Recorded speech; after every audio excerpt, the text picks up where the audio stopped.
ሳማት ስዕሏን ሳታቋርጥ ደጋግመህ ሳማት። ለ20 ይሁን ለ30 ደቂቃ ብቻ እንዲሁ በደንብ አድርገህ ሳማት ስዕሏን።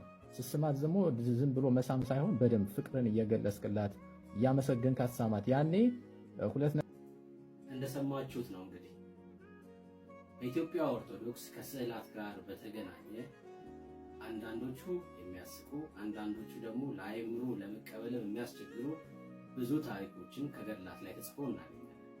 እስኪ አንዱን ዛሬ ላካፍላችሁ። ጊዮርጊስ አባ ዘጋስጫ የሚባል አንድ ሰው ነበር። ለሱ የተጻፈ አንድ ገድል አለ። ከዛ ገድል ላይ 4ኛው ምዕራፍ ላንብብላችሁ።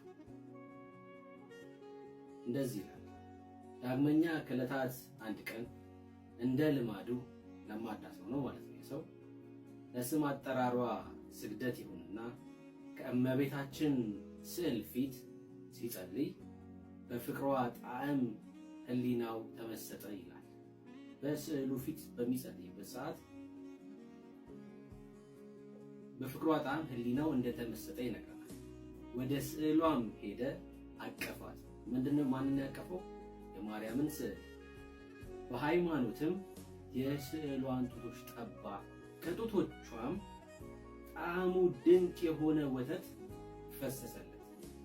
አጠገበችውም፣ አረካችው። ያን ጊዜ በመንፈስ ቅዱስ ደስ ተሰኘ። ተመልከቱ። ይህ ሰው ወደ ስዕሏ ሂዶ የስዕሉን ጡቶች በእምነት ጠባ፣ ከስዕሉም ወተት ፈሰሰለት።